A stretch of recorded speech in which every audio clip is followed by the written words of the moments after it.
It is Sunday night, not Wednesday evening. I almost said the wrong date. It is time for another live recording of the Auburn Experience podcast, episode 46 coming your way. We're going to talk a little Auburn potpourri. We're going to talk about fall practice, a little bit of future for maybe some head coaches that Auburn were maybe secured. And of course, we're going to talk to you a little bit before and after the show. All that coming up here right now.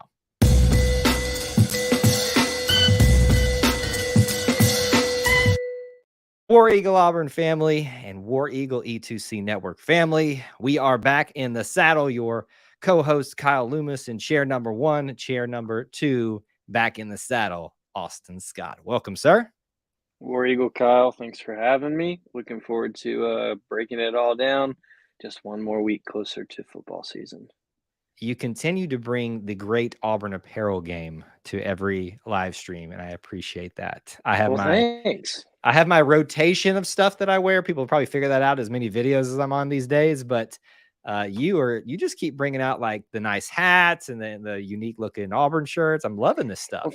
Well, thanks. This is my favorite hat. After they did the Frank Thomas collection and broke these out, this is for another day, but we will have to talk about the story of Clint Richardson and I in this hat and going back years before we knew each other. But well, thank you very much. And this is a home field shirt. I'm a big fan of the home field, so I'm just doing what I can to do my part on this here fine show. We're big fans of any Auburn apparel store, but if I may do a shameless plug, we're big fans of Alumni Hall. Check out that link in the description for ways that you can help support them and us. Listen, I'm kind of this person. I'm obviously, and I say that in all sincerity, I'm a big fan of what Alumni Hall does, but anybody that can bring me Auburn stuff, you're all right in my book. So that's the way I kind of feel about that. It's kind of interesting, even people that maybe are not so happy with a certain apparel brand.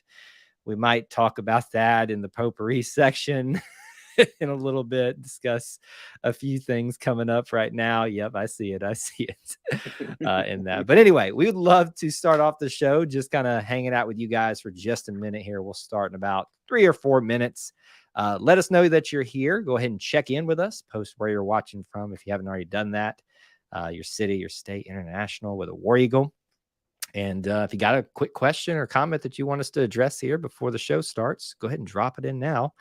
And we will cover that. And we'll obviously hang out a little bit afterward, or I will. WT, Noah, Devin's here. Good to see you so much. David Franks. I think I've got everybody who's checked in thus far. You might have had some work already done for you, Austin, for the show. That's a good one. That's a good one right there. I think that was a very underrated linebacker for Auburn. Frankly, linebacker, defensive end, edge. Yep. But he was here for a while and definitely one of those quiet leaders. Can I gripe for a second? I'm so frustrated with this. We encourage griping on the show. And crotchety old manness. Like this whole notion of when did the edge rusher position become a thing that we start talking about? Like, to me, all it is a hybrid linebacker defensive end, and it depends on the player and how it's utilized in the system. To me, Derek Hall, even though he was the edge rusher last year, was a defensive end, just a very good one and a very, more specialized version of that. Is that a fair I don't like it, frankly. You glad you got that out of your system? Yes, I'm glad I got it out of my system. Okay. Thank you. No, I mean, I think it definitely, like, when we started, literally, your position was all caps edge. It got to be, it is a recent development, right? But I think it is definitely how guys' bodies have become more athletic. Yeah. And guys you can pull back and put down front.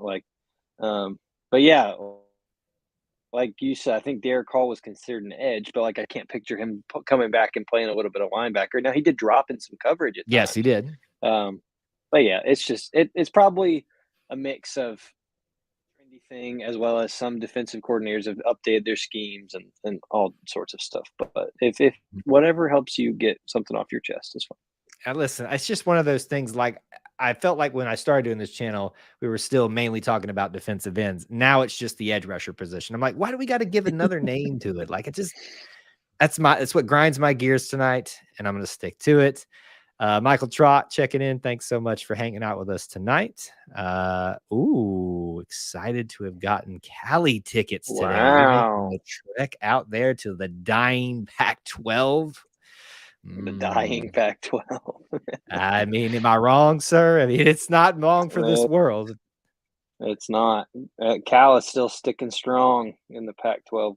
Who knows what their Cal, will be by the time we get out there. Cal, Stanford, Oregon State, and Washington State are just these little programs. Well, they're not even little programs. I They're mean, not little. Yeah. right. Just trying to find a place and a home somewhere out there in the middle of all that stuff. David Franks, I agree with you, sir. It's an outside linebacker. But it depends if the edge is used in that way, if it's more of a hand down in the dirt type of defensive. Don't get me started again. Don't get me started again. Noah says that he is upset about the KJ Bolden commitment, and this is why we stress here: don't get your hopes up and focused in on one commit. We got a great one. We'll probably mention them in the show too. That I think is going to fill the needs that KJ Bolden would have filled. Because was he a safety or was he a cornerback? Maybe he was a safety. I was going to say he's a safety, but now you're making me rethink it. I think KJ was a safety, and this guy is more of an athlete, but probably going to be a cornerback. So two different skill sets, kind of, but still, you got a guy that has a lot of versatility. We'll mention that in just a little bit here.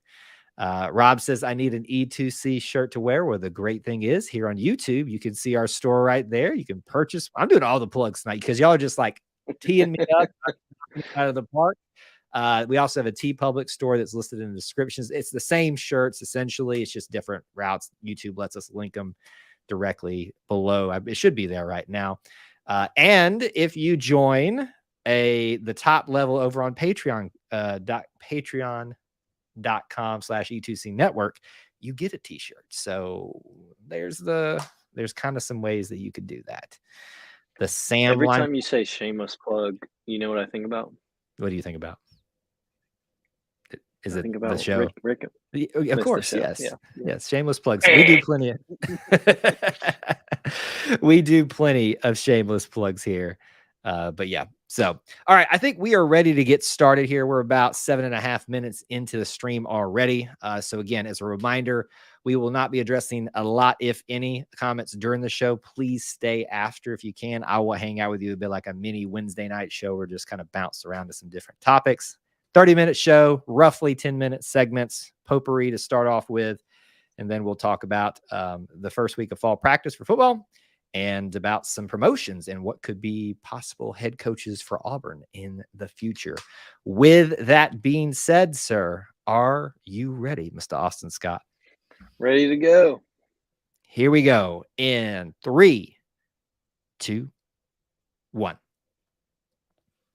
David Housel described it best. We are living the whole of the Auburn experience, whether it's sports, graduations, engagements, or any event that you can think for throwing a piece of toilet paper into a tree. So much more is encompassed in that. But it's, at its heart, at its core, it is all about our sports. It is all about our culture. And it is all about our family. And that is what we're going to be discussing here. Because it's all about family, we got to have multiple people here talking to you on the podcast. Of course, I'm your host, Kyle Loomis. Alongside me, as always, my co-pilot of sorts, Mr. Austin Scott, back for episode 46. Welcome, sir. Episode 46. War Eagle, Kyle. Thank goodness no one actually lets us be pilots. That would be disaster. Looking forward to talking about all the things we got to talk about. Plenty of talk in the Auburn world today. Episode 46, though, we'll give a shout out to WT, one of our viewers and listeners who brought up Craig Stevens from the national championship team. One of those quiet leaders that definitely helped Auburn. Yep. 2 I've got for you today are excited. Recent news in the last year. Number 46 for the Auburn baseball team, Chase Alsup. Yes, sir. Love it. On pro. Can't remember where he went. Want to say the Kansas City Royals? That sounds right. All right. We covered it. Go back and listen to it. Hey, just say it with confidence. Nobody will question it. It was the Kansas City Royals. If he's not there, I'm sure he'll be traded within the hour. And then the other one is current Auburn linebacker, number 46, Jake Levant. Yes. Do you know why he's relevant? Yes. Yes. Tell me. Jake Levant is relevant. Well, I mean, mainly because he's going to play on the team this year. He also correct. won a scholarship during the Harsin era. What else am I missing? Is that it? That's right. Last spring, right before A-Day, was awarded the walk-on scholarship, and so Yep. yeah, congratulations those two. I'm sure that's just as high of an honor as being our episode number 46. Exactly. I mean, that's what every athlete that comes to Auburn hopes for, is to be featured on a little podcast that's only been 46 episodes in. And Jake Duh. Levant, Chase Alsup, and even Craig Stevens, shout out from our audience. You guys are honored on this show. That's how it rolls here. Let's jump into Auburn potpourri to start off like we usually do. We're going to hit a bunch of small little topics here, and then we'll bounce around to our major topics. So let me just go ahead and start this one off at the top. I know it could probably have a segment in of itself, but we're going to talk about it here. Another new commitment for the Auburn football team in the Hugh Freeze era, the 15th of the 2024 class. We've done a video about it on YouTube if you haven't checked that out for all the information on him. But a athlete, Jalewis Solomon, has decided to commit to the Tigers. This was the same day that a lot of people wanted KJ Bolden, another defensive back, highly recruited, highly regarded, decided to go to Florida State. So a little bit of disappointment for some Auburn fans, and then a little bit of elation for Auburn fans realizing they were getting a really solid commit from there as well. So your reaction, thoughts to that news that is very recent, actually, within the last day or so. Yeah, elation for Auburn fans, not so much for South Carolina fans. Just Oh man, look they on are social media struggling. trains. They're not happy. And you know, I don't want to say rightfully so, because you know, if you get worked up this much about teenagers, that we got bigger problems. But you know, a little bit of a surprise. A lot of crystal balls, quote unquote, having him to South Carolina until as of late, and he decides to join the Auburn Tigers. I mean, it seems like defensive back and secondary has been a massive point of emphasis for this recruiting cycle, and Auburn just keeps racking up talented, nasty, competitive players. So it's going to be exciting. Jalewis Solomon is definitely one of those. So good on the staff to keep building the train. This staff looks like they're putting together a class that is remarkable in itself, but when you think about in its first year, especially.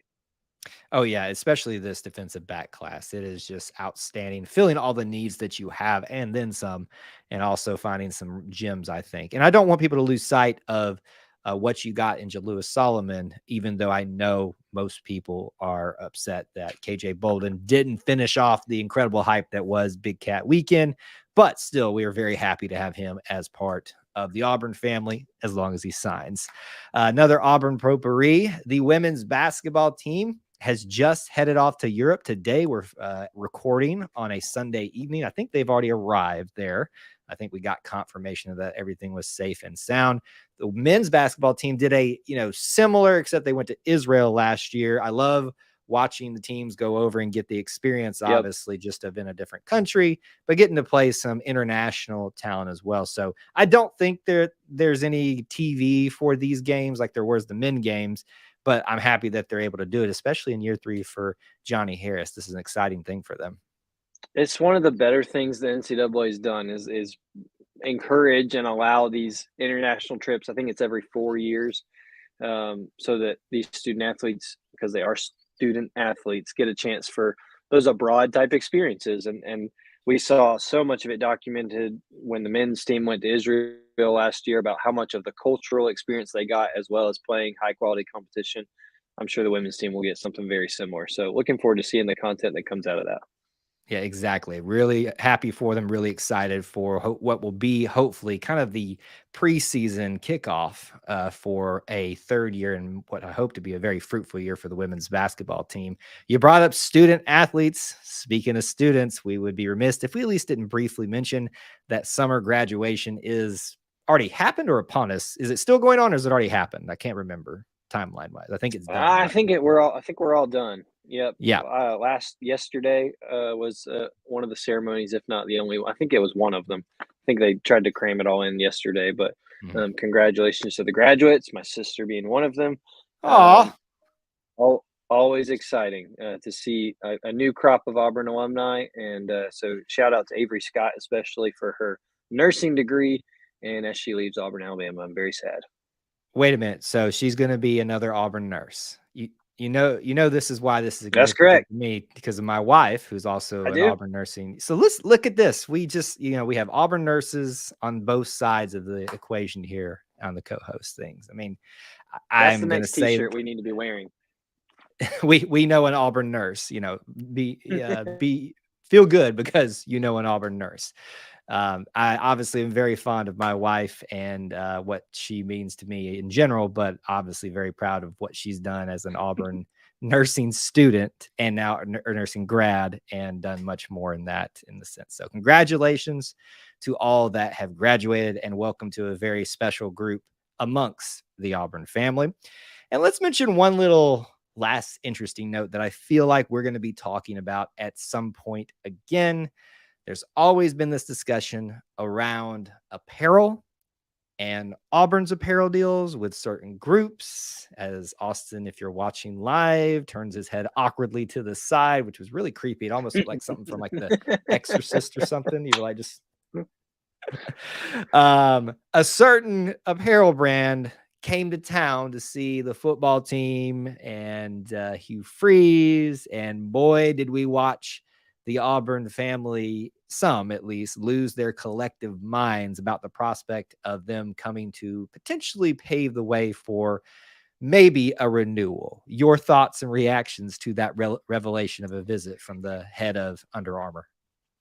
Yeah, until you said renewal, you could have gone either way. Lose collective minds, big apparel CEO come to town. It was in fact the Under Armour CEO coming to meet Hugh Freeze. I'm sure they might have met before, but did sit down with Hugh Freeze and Of course. talk, and who knows what comes of that. Our buddy Clint Richardson's all over that kind of stuff, but we've seen Under Armour in recent days extend a contract with Notre Dame, obviously a big Mhm. deal. They're not going away quietly. So I think, much to people's dismay, they're still in the hunt here, and so we'll have to see. And Clint Richardson will have it covered for sure. But it'll be interesting to watch these things develop. It's very rare that I call you out for misspeaks here, but dismise, I think, is a very appropriate I one knew because you were going to do that. I knew you dismay, were going to do that. but it works so well. Demise and dismay. I mean, I think that's very Knew you were appropriate to going. what's. As soon as it came out of my mouth, I was like, "Oh man." Do you know how many times I've let things go on this show? And you come right at me, sir. I mean, that's what this is about. Like there's no professional sitting here. I've only been doing this 9 years and I'm still not a professional at it. So, but I think it's a very appropriate because there is dismay. I think some Auburn fans' hopes and dreams of a Nike or a Reebok. Reebok's not even around anymore, is it? Jordan deal, Adidas deal will just slip if that happens again.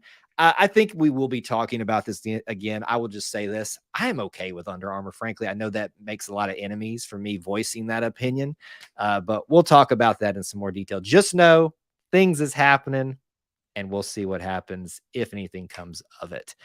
That's going to do it for Auburn Potpourri. Let's get into some big topics next. We'll talk about, obviously, Auburn football fall practice. And then right after that, maybe the future of some head coaches at Auburn. Not future of head coaches, maybe future head coaches. Big topic number one tonight. Let's talk about fall practice. It is here, Austin. We are talking not just about media days. We are not talking just about recruiting. We are not talking just about talking, but we're actually getting clips, getting reactions, impressions from those media members that are able to attend the fall practice sessions, those that are allowed, and we can actually glean some things from what's happening out there. So first week of fall camp, basically in the books at this point. I want to give you the floor, sir, to tell me your initial thoughts, and then we'll kind of set the table and hit some major topics. Sure. Yeah. I mean, I think, it looked like first week was kind of running into the basics, just not full pads quite yet, wearing some blue pants. Let's all calm down. We'll talk about Um, that. but, just getting the basics of things, getting ready for the season. There's been a summer, there's been a spring of where you should know the playbook, you should know, what's expected of you when we get to this time. Now it's ironing out the details, dealing with some of those competitions in camp, and seeing who's earned the opportunity to start. I think one of the biggest topics we're going to have to hit is it doesn't sound like Jarquez Hunter was available this week at practice. Who knows when he will become available, if he will become available.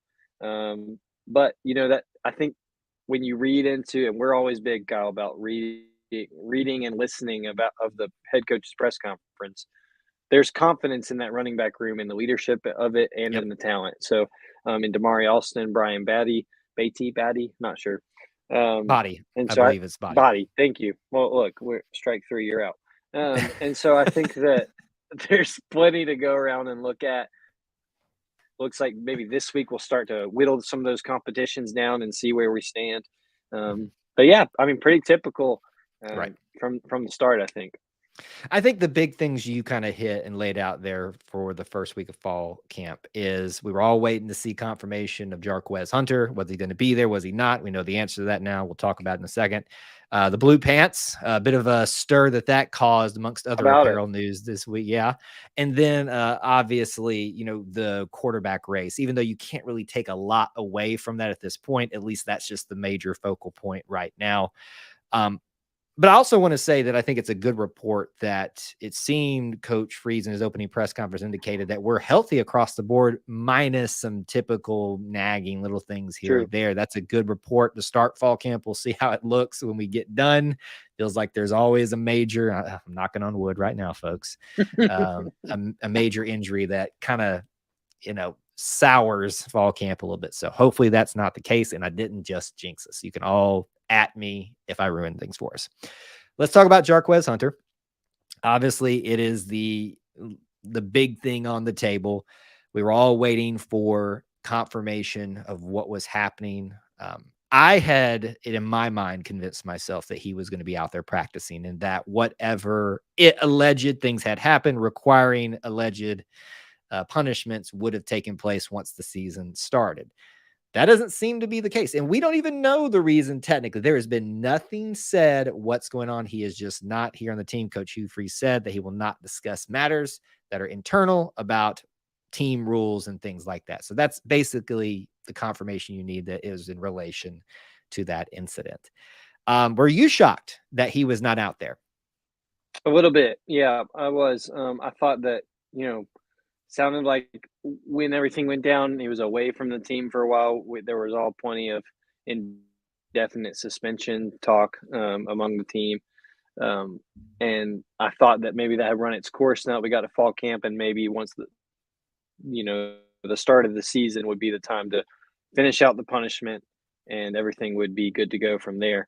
Um, so not sure how much longer this will take. I don't think it's anything abnormal or non-status quo for Coach Freeze to be saying we're not going to discuss these public. You see that all the time, that all these things are going to be handled internally and not until everything's final. We don't hear anything publicly. So a little shocked, but not surprised at how it's playing out at the moment.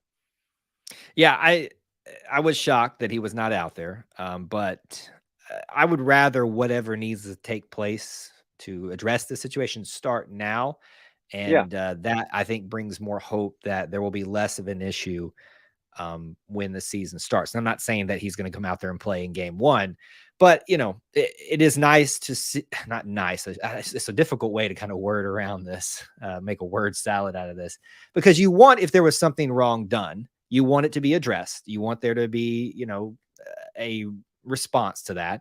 But at the same time, you're also hoping for the best for Jarquez, that whatever happened, it'll be addressed. He's learned whatever needs to be learned from it and can move forward. And so I think that's what we need to be hoping for at this point. From all intents and purposes, we expect him to be part of the team. He's on the roster as of I checked yep. today. So read whatever you want into the situation. We'll see if he ends up at practice before fall camps ends. And we'll just try to update as that comes along. So that's really the big update there. Let's talk about those blue pants, though. It was quite a stir. The fact that the official Auburn football account had to say, folks, these are just for practice. I think that says something to the response that they stirred up. Did you like the look? Would you want that to be out there on the field?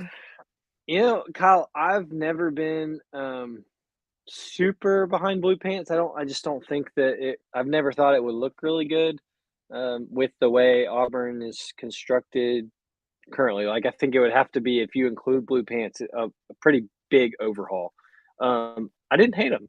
I really did not Mhm. hate them when you look at the white helmet with the all blue kind of look.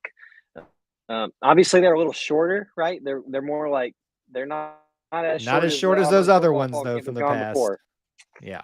Let's. I was going to say let's not forget, but let's forget those days. Yeah. Um, but, they're not as long as football pants, like game pants, but I did not hate the look. I thought it looked really good with the stripe, the Northwestern stripe, Clint Richardson, yes, I'm aware. And so I think it looked good. I was pleasantly surprised. What was your take on it? It's fine. I'm a purist. Clint knows this about me. I Every know. time he hears me open my mouth about this stuff, he rolls his eyes. He's probably not even listening or watching right now. Won't even see this, but I know he can feel me, sense me saying this, and is rolling his eyes right now. Like, it's just a reaction that he has in response to me voicing my opinion about this. I am not one of these people that hates on change. I'm open to it if it's done right. I think the white face masks were a brilliant addition last year. But here's the reality, folks. It's just for practice. That's all it Correct. is. Have fun with it online. It doesn't even matter in the grand scheme of things in this season, but it was an interesting thing to have show up on day one of fall practice. More on things that are important. The big story, even outside of Jarquez and Blue Pants, is the quarterback race. Coach Hugh Mm, Freeze did mention in his press conference, I think I'm mixing the timeline up a little bit, but essentially said what I took away to be a third of the practices, he would like to have it whittled down to 2 quarterbacks, obviously meaning Robbie Ashford, Holden Gerner, and then Peyton Thorne in that competition, whittled down to 2 of them, and then going from there, obviously at that point, moving towards an actual starter, which he did say he said we will have a correct. starter, but he didn't necessarily say that he would name a starter. So do with that what you will. This is talking season. How do you kind of wrap up and take all the information that we gathered from that very little that we can gather from the quarterback race so far? Yeah, I think the biggest thing is what you just hinted at there, him saying that we'll have a starter. And I think his words were, "We might not have a bona fide starter," which means Yeah. a concrete, set in stone guy we're rolling with the rest of the way. And I think that's important. You can only know so much from fall camp, right? When we get out there against UMass, another team, maybe lesser talent level, but another team, a game that matters, competition of someone that doesn't know what you're going to do, things can be different. And so, um, I think that where we're at right now, they're probably trending toward. Obviously, we're all expecting it to come down between Peyton Thorne and Robbie Ashford, but Holden Gerner, it sounds like, has made it interesting, Mhm. and has Yeah. been able to at least say, "Don't count me out of this, just because I'm young and inexperienced." Obviously, the social media team is fantastic. Their job is not to give you a slight one way or the other, but have posted some pretty good balls from Holden Gerner, being able on some deep shots, as well as some just smart mechanics that it looks like. So I think it's going to be a tough decision for the staff. I'm excited to see where they go with it, and I'm not sure what direction it could go right now. Obviously, when you bring in a veteran starter like Peyton Thorne, everyone's expecting him to be the guy. Why else would you bring him in? But I think Robbie Ashford and Holden Gerner are making sure that they're in this competition all the way to the end. And I think that's the biggest thing to take away here is you should feel good about the quarterback situation. Am I saying we have a Cam Newton and a Tim Tebow situation right now? No, I'm not saying that. But what I am saying is you've got very good skill sets. You've got a guy with a lot of experience in Peyton Thorne. You've got a guy like Robbie Ashford with the athleticism that is just next to none. That in comparable, well, maybe that's a little early to say, but very, very good athleticism and developing as a passer. And then Holden Gerner, who kind of seems to be this young up and coming talent that may have a little bit of everything there too.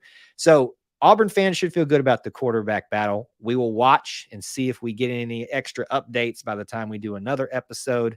We just wanted to get out some initial thoughts there about week 1 for fall football camp, and we'll be talking about it much more in the coming weeks and days. Big topic number 2 tonight. We're going to talk about some promotions. No, Kyle Mm. and Austin didn't get promoted. That's not how this works. Isn't it sad when I can't even promote myself? it's kind of sad about the state of things right now. Anyway, while I lament okay. about, you know, business stuff, what we are talking about is promotions within certain Auburn programs. I want us to mention them because I think these coaches and staff members deserve some shout outs. Two different programs that we're going to be talking about. And I hope we didn't miss any others that happened too. But I want to talk about implications afterward of some of these promotions. Because in my opinion, you not only saw coaches being rewarded, you may have just seen the future of those sports secured for quite some time. So let's start off with this. Men's basketball obviously has done very well under Coach Pearl, and he will attribute, as he always does, a lot of his success to his staff. His son, Stephen Pearl, has been here for quite some time. Actually, the entire time with him, and has been just a kind of a general assistant coach, has gotten different titles and, pay increases along the way. But finally, I guess you would say at this point, with Wes Flanagan no longer being here, has kind of opened the door for him being the guy behind Bruce. And now you have got him being the associate head coach of Auburn men's basketball. Now, why are we freaking out about this, folks? And this is just my opinion, and Austin can disagree if he wants. But the associate head coach position, in my eyes, is basically just below coach in waiting. It's basically saying you're the coach in waiting without saying you're the coach in waiting. We can talk about the implications of that, but it's essentially, in my eyes, the highest honor you can receive outside of being a coach in waiting as an assistant coach. So I guess your reactions to the Stephen Pearl promotion and any thoughts that you want to talk about on top of that. I think it's definitely one thing that maybe we didn't see coming like immediately, but also we've known, and Coach Bruce Pearl has attributed tons of success to the work in week, each weekday, prepping for opponents that Stephen Pearl has done, Alan Flanagan in the past, as well as help me, Kyle. Burgermaster. Yes. Oh, with the job they do each week to prep, like he's very, oh my goodness, I'm butchering this. Very consistent in just the way that he credits those guys for the job they do, and lets us know whose game was what, and things like that. Stephen Pearl has come up numerous times, and so it doesn't surprise me that this isn't just a hey, I'm looking out for my son move. This is a earned. Yes. Very well earned and deserved move to bump up to this title. As far as does it show he's the next coach, I'm not willing to go there quite yet. You won't go with me? I'm not ready to go full in that way yet, just because I think, and this could be completely off base. I could just be putting words into everybody's mouths. But I think that it would be good for Stephen to have his own head coaching experience before. Do I think he's ready to be a head coach like at a program right now? I think he could, and I think he'd be successful. Yeah. He's been around his dad long enough. He's been around other coaches like Todd Golden. We've talked about their relationship before, long enough to know what it takes. But if it comes down to it, and let's say, Bruce retires after this year, who knows? Would he be the next guy? I think he'd have to get a good look, especially because of this reasoning. I think Bruce would push for that as well. So I would like to see some head coaching experience from him, just to get his feet a little wet and see how it goes. But this move, no doubt, absolutely deserved for him, for all the other guys. It's well deserved. A lot of these guys have been with Coach Pearl from the minute he got here, and so to see them earn this bump up all the way in official titles is really cool. Yeah, let me give you the full list of everything. We mentioned Stephen Pearl, associate head coach. Chad Pruitt has now moved from a director of basketball operations, I believe was his previous title, is now an assistant coach himself, which, a lot of these guys, they're kind of coaches anyway, even though they have a different title, but he's now officially an assistant coach. Mike Burgermaster has moved to assistant coach and offensive coordinator. You don't hear that a lot in basketball, at least officially, but it's on his title. So can we get a defensive coordinator? What about special teams for basketball? I mean, how do you punt the ball, I guess? I don't know.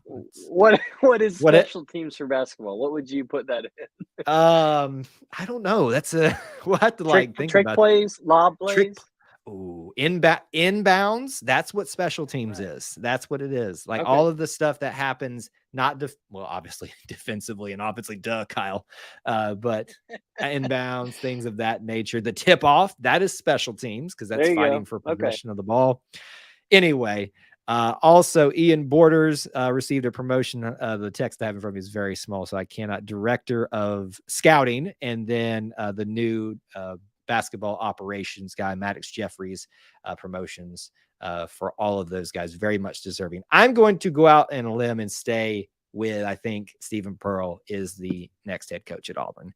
Now, this is not to say that this is changing anytime soon, folks. Don't hear me say that. Bruce Pearl has a quote unquote lifetime contract now.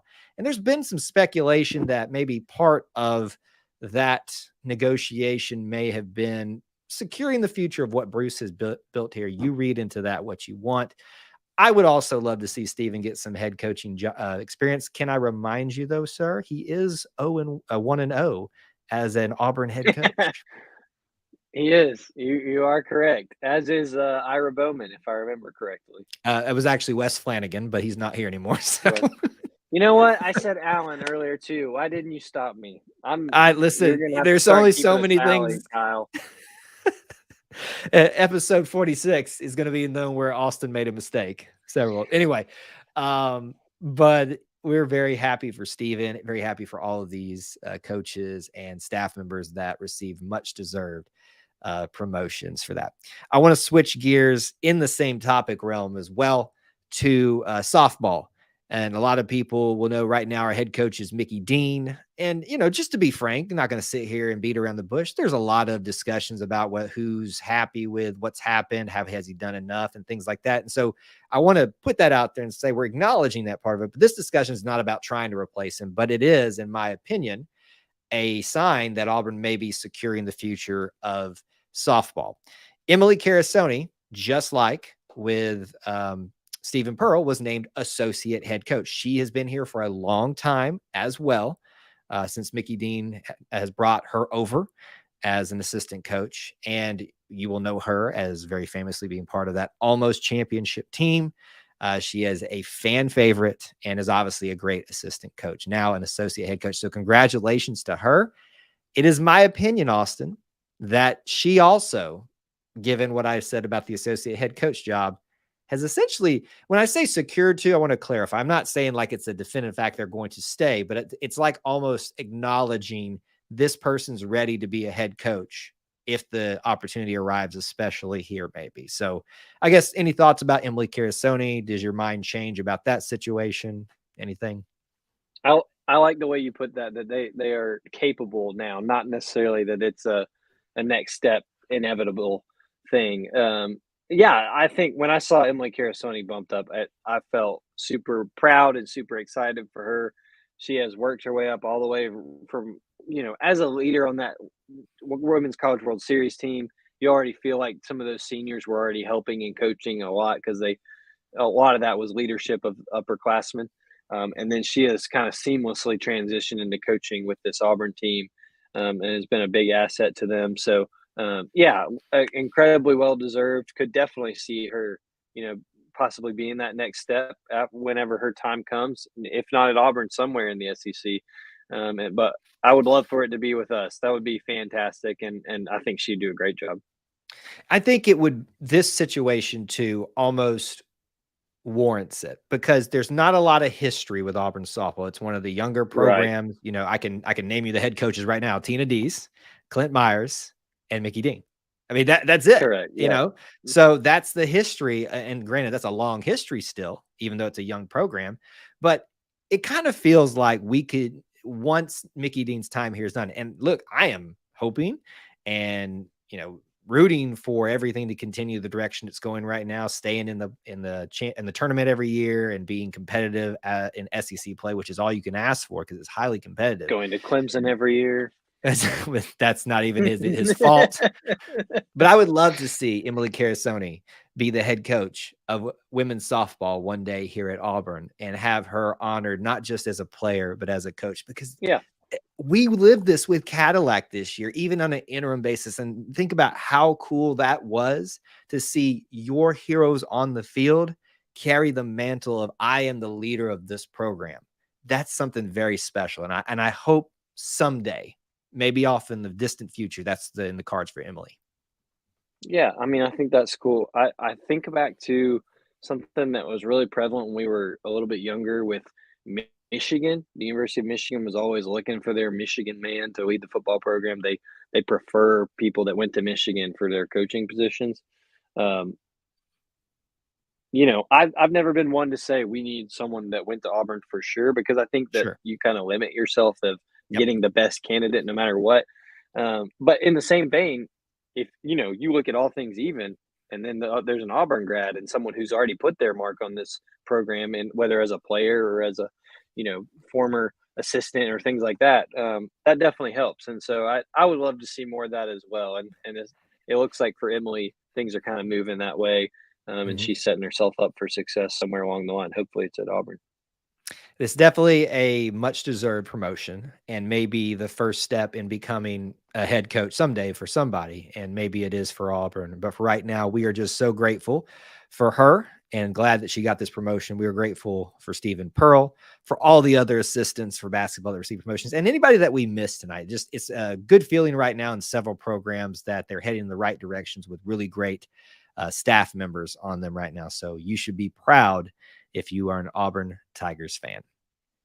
That's going to do it for episode 46. We hit a lot of great topics tonight. Thank you guys so much for tuning in here with us. On your way out, if you want to hit us up on social media, obviously you can find me at Kyle Loomis 24 on X. Are we calling it now X? Is that what it is? It I feels guess that's weird. what we're going with. Somewhat of Twitter still, I guess, if you still want to call it that. Also, you can find the E2C Network anywhere and everywhere. Where can they find you, sir? Austin G. Scott as well on X, Facebook, Threads, Instagram, any of all the cool things kids are on these days. I wouldn't say they're all cool, and some of them are just frustrating. But either way, that's how you get in touch with us. And we thank you so much for tuning in to this episode of the Auburn Experience podcast. Until we talk to you again, War Eagle. War Eagle. All right, that is episode 46 in the books, folks. Stick around. I'm going to be hanging out with you guys a little bit. Austin, final thoughts, questions, derogatory rebuttals from you, sir? Just production notes for everyone else can close their ears. How much of a delay did you notice? That was a pretty big delay on that last one. There was I noticed it the whole time. I feel like I don't know if it's me or you. Usually the recording that I get, the thing that records is will actually show up in post-production, and it wasn't that bad most of the time. But that delay on that War Eagle was pretty delayed. Yeah, I don't know. I don't know. I could notice just your response was later on some things, and I feel like mine was too. I tried to jump in a little earlier if I felt but not cut you off in order to kind of make I it think seamless. I don't know. we I were just good wanted for to the ask. most part. We do this over the internet, and we can only control so much with the internet sometimes. Some nights You're it's right. good, some nights it's bad. Great conversations, though, sir. So we appreciate it. You know what I did realize is What did you episode realize? 50. Episode 50 will be the day after the home opener for Auburn football. Maybe we should do That's something special. exciting. Maybe we should. Maybe we'll have Maybe we should. Maybe we'll have our own light show. well, Who knows? if time allows and resources allow, we'll figure something out. But yeah, I can do the whole little light thing back here where it flashes or something, But Yeah. I guess, yeah, I would be back in. Anyway, we'll talk about that later. But anyway, thank you so much for hanging out with us. Thanks, everybody. War Eagle. All right, War Eagle. All right, folks, stick around. We are going to switch gears into just hanging out and talking to you all. I'd love to hit some of your commentary that you had during the show, but of course, I want to talk about what you're interested to talk about, things that we mentioned on the show, things that we didn't. Post them right now. I'm going to go through a couple of housekeeping notes for everybody just so that we can have everything kind of addressed, one thing that I do want to mention for you all, and this is more of a cryptic message. If you are a channel member here at YouTube and you're not also, because if you're a Patreon member, you already know some things that are happening in the background. I would say if you are a channel member here, make sure you go to that. There should be a page that shows you your perks. I would definitely go check that out just to kind of go see what's happening. We'll be making some official announcements about things soon, good things. So just a little bit of cryptic message to those of you that are watching that are channel members. I see a few of you have been in the chat too. So with that, other notes of importance for you all for E2C Network. Obviously, we want to give you the schedule of events. The next scheduled live stream is the Auburn Family Night this Wednesday night at 8 p.m. If you want to stay to the end of the show here, it will take you straight to that page and smash the like button already. I know it seems silly to do that beforehand and to hit that notify me bell, even if you're a subscriber, it seems silly. Those are a lot of you ask me sometimes, what can we do to help you? And what are the easiest thing you can do are things like that, smashing the like button on that live stream pre-watch page and the notify me bell, letting people know that you're ready for that show and want to see it, because it tells YouTube, hey, this is important. Other things, if you're not a subscriber, hurry up, be one. 4,000 subscribers, that giveaway is done, and we will figure out the winner and announce it. You can be a channel member here and get access to those icons and emojis and other things. Join up by hitting the join button here on YouTube, and the Booster Club, as it is currently known. And that is available at patreon.com/E2C Network. So check that out if you are interested in signing up there. All right. So like I said, last few minutes that we have, we've got about, I usually stay on for the full hour. It's about 14 more minutes. We're having good conversation. I may stay a little bit later for you guys, but what do you want to discuss? Thank you, Devin, for the kind words. Hopefully the delays and everything weren't too bad tonight. Special teams in basketball is inbounding and free throws. Free throws would be a great example of that, but also that is offense. So think of that, well, I guess, because extra points in his special teams, and that's still part of the offense. And so, yeah, I grant you that. So free throws, inbounds, tip-offs. I'm trying to think of other unique scenarios for special teams of basketball. If I'm forgetting one, let me know. That's a good point. Free throws would fall into that category. Stephen Pearl would have to prove himself at a smaller school before he gets handed the head coach job at Auburn. Not that he can't do it. And I understand why you think that, but I think it's just as likely that he'll just maybe not wait around. It's not the right way to say it, but I think Stephen recognizes the opportunity that could afford him, because if you leave, find a good situation there, and you might not want to leave, or Auburn may find a not better, but a situation just as good for them once Bruce leaves. Of course, he can come right over again, but to me, I would love that. I'd love to see the succession of Stephen Pearl taking over for his father, because I do think he's going to be a great head coach, and I love synergy like that, frankly. Someone brought up Calzada. Y'all remember when we thought Zach Calzada was going to be the starting quarterback? Y'all remember when certain YouTube people made predictions that he was going to be the starter? I think a lot of us did. Injuries, man. Just injuries. So I laughed when I saw that in the chat. How many days is fall camp? Great question. Believe it was 19 days. No, actually, I have the schedule that they sent out to everybody, but obviously the media. So I can kind of keep track. Today was a practice day with no media, though. We'll have coordinator interviews tomorrow. It doesn't say that there's a practice tomorrow, but coordinator interviews.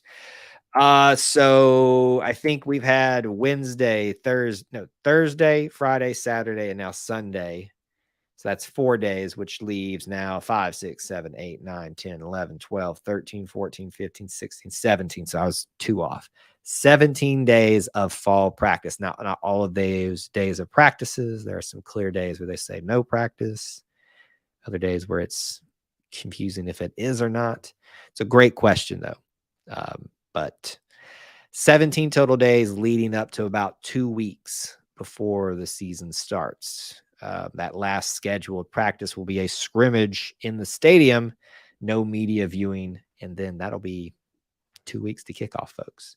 And so what I would imagine what happens from that point, this is just my speculation, not any true information, just speculation on my part, is that if there's not been a quarterback named and they're planning on naming one, that'll be named in the coming week. So that first of the 2 weeks, because when you get to that final Saturday before the football game, you want to go straight into your normal routine practice and everything schedule for the first game. So you don't want to be going through this, routine of trying to figure out who gets the most reps and things like that. You want to know it. You want to go straight in with it and figure that out. Steve said during the show, find out a lot after Saturday's scrimmage. You will and you won't, because they're not going to be showing anything aside from some social media stuff. I think you will see like the warm-up sessions. Let's look at this.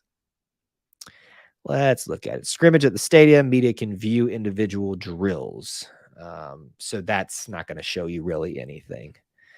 But obviously from that window that the media will get to see, and then whatever information that's shared in press conferences, we can probably gather a little bit of intel from that. But it is exciting that that's coming very, very soon. We've almost got through most of the questions and comments from during the show. What else is on your mind? We had a great crowd that showed up during that. So thank you guys. Hope you all enjoy it. We appreciate those of you that watch live and those that watch the replay and the podcast, but obviously fun to see you guys here hanging out with us live. Did something get announced with basketball going to Brooklyn? I missed that. Is that an official thing? Auburn basketball, Brooklyn. I know that they're going to play in the Legends Classic. It looks like this was announced back in December. Did I miss the context behind why we were talking about this? Yeah, playing in the Legends Classic, Auburn, Notre Dame, Oklahoma State, and St. Bonaventure. Yeah. Was there new information about that I didn't know about? I feel like I missed out on something. Anyway, I'm excited for basketball season. WTs, I'm very psyched for the Simmons commit. He has a lot of potential. So you're talking about the wide receiver commit before Perry Thompson, if I have all that correctly. Yeah, this whole group is very impressive in a lot of ways. Now, there's going to be some people that say, we got to have the offensive linemen. And yes, you are true. But I think people are convinced that if we don't get 5, in their minds, big time offensive lineman commits, that then we failed. It's not necessarily the case. That Dylan Cinda commitment changes a lot of things for a lot of people. I think it changed probably how many we were going to take in this class, because it's a scholarship spot that's taken at that position.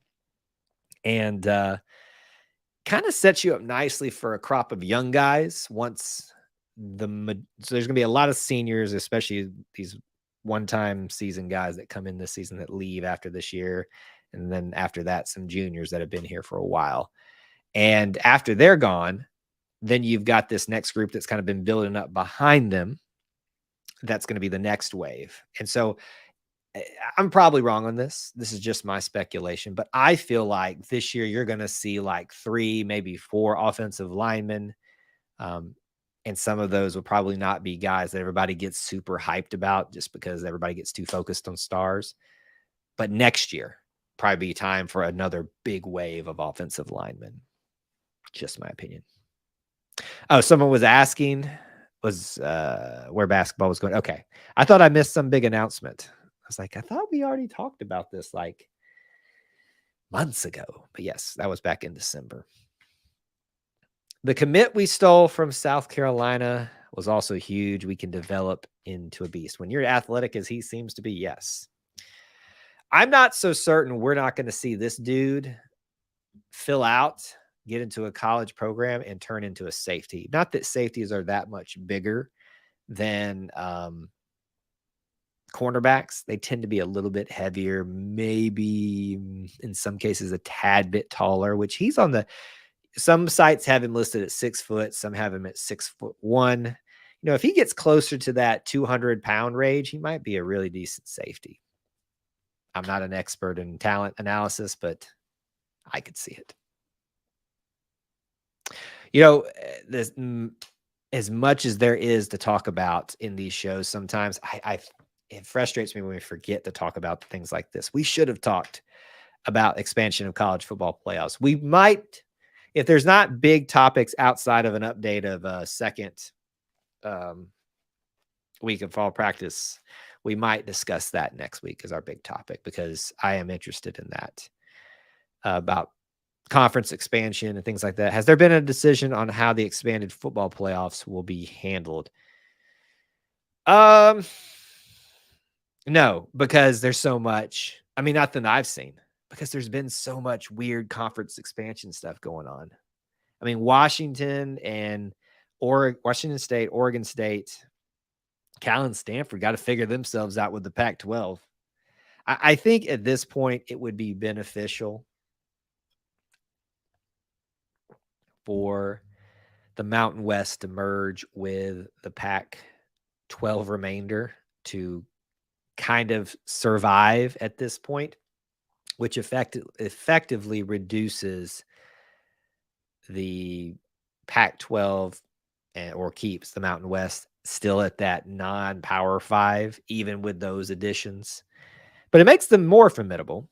It makes them not a pusher. I would equate that kind of conference to the American Conference right now. They got a couple of decent hitters in there, but not enough to really call them a power conference. The Big 12 has made a better case for itself to be a power conference, but still, I would say it's a step above the current American Athletic.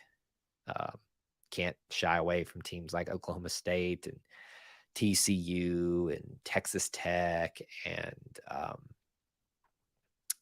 I'm like Houston now. So Kansas State, really. So they're going to be a pretty good conference too. The other thing is the ACC. What's going to happen with this? It seems like they are the ones keeping this from getting nuts because of some media rights deal I think they have that's kept them all from seeking expansion opportunities themselves. If that's not on the table, you're probably seeing them split up too. And this thing getting really interesting. SEC picks up some. The probably the Big 12 or the Big 10. It's not even the 10 anymore. Picks up a few more. It's just crazy right now, folks. Crazy. All right. Final minutes here of the show. If you've got any last minute comments or questions or derogatory rebuttals, get them in now or forever hold your peace. Again, we thank you guys so much for being here, hanging out with us, and being part of our little family within the Auburn family. Smash that like button if you have not done so. It is a huge help. If you are a channel member, check your little perks. I think it's like a tab or something like that. There may be something new there for you all. Take advantage of. Check that out if you haven't done so. On top of that, love to see you all here Wednesday for the Auburn Experience show. It's going to be a great time again, just hanging out with you all. Trying to think what else that I need to remind you guys of.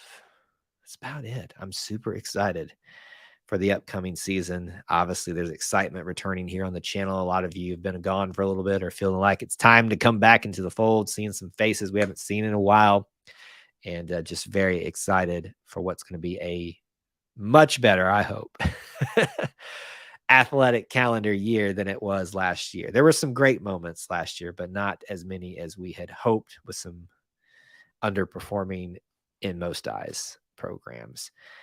Is there anything final here? Since you said you couldn't get a promotion, I will send you a shameless promotion. Hit the button, folks.